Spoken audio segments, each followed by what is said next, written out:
I don't think I'm breaking any news by talking about the X-Men 97 trailer because it came out a couple days ago, and you can see right here, #1 on trending, has over 7 million views. And if you look at the like to dislike ratio, it's pretty positively received, but there has been a bit of controversy surrounding this trailer in the upcoming X-Men 97 series for Disney Plus, because it was revealed later on that the character of Morph is actually going to be a non-binary character right now.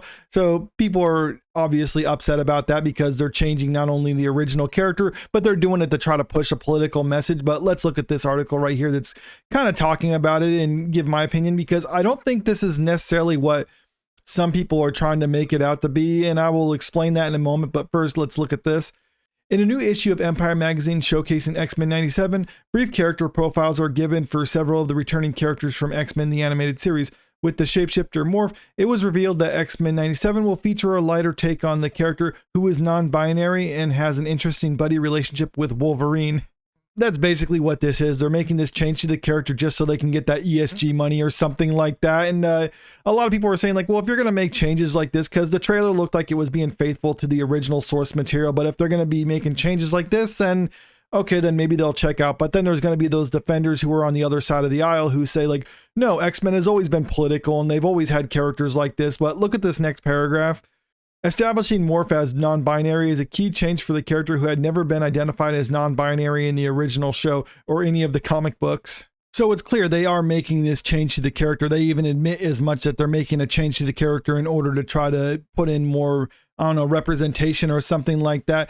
But some people will say like, well, no, I mean, if you look at how X-Men is, it's always been an allegory for gay people, but that's not really what X-Men has always been about. It's been an allegory for marginalized people, which could be pretty much any group. And that's why most groups can actually identify with the characters, because no matter what you're a part of, you can feel marginalized in some way, shape, or form. And that's what X-Men did, is spoke to them. But when you're trying to specify it in a certain way where it's like, it's about gays being marginalized or whatever, well, then you narrow down the window of the audience that can actually identify with this. There's still some people who have empathy and can identify with characters who aren't them, but this still narrows down the window of people who can actually identify with the characters. And that's why it's not necessarily the best move to try to be overt with your messaging about this.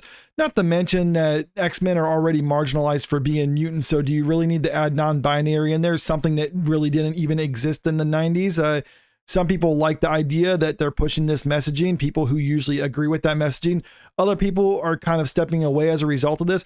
But coming back to what I was saying earlier, because I don't think this is necessarily what it is making out to be. And here's why I think that.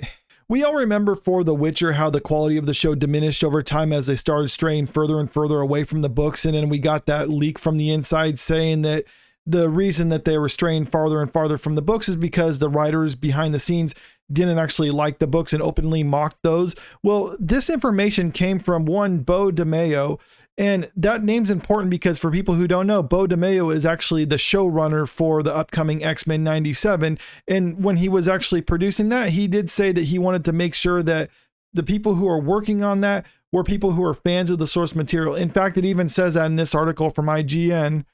Speaking about how he assembled the production team for the project, he revealed that those involved had to be a fan of the material because that hasn't always been his experience. And for this, he was talking about his time working on The Witcher, and famously Henry Cavill left the project because they were disrespecting the source material. At the time, DeMayo wasn't a showrunner or anything like that. He was just a writer, so he didn't get final say. But when he was actually talking about his time working on The Witcher, he had this to say specifically about it.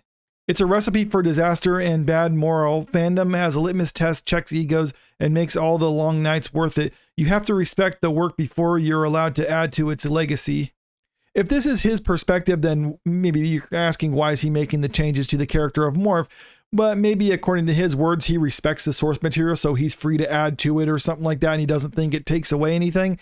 Maybe that's the case, but one thing I'm actually thinking of, because this is just my opinion, but it's maybe a different option where it's maybe sort of like a bait and switch sort of thing. Because just hear me out for a second here on this one, because you hear about bait and switches all the time. Usually it goes the other way around, where it's like you have the male character or something like that, and it looks like they're the prominent role, but then it becomes like a bait and switch where you have this female character who's basically the lead in the movie. And that happens all too often in a lot of current day stuff when people are trying to push a political message in their movie.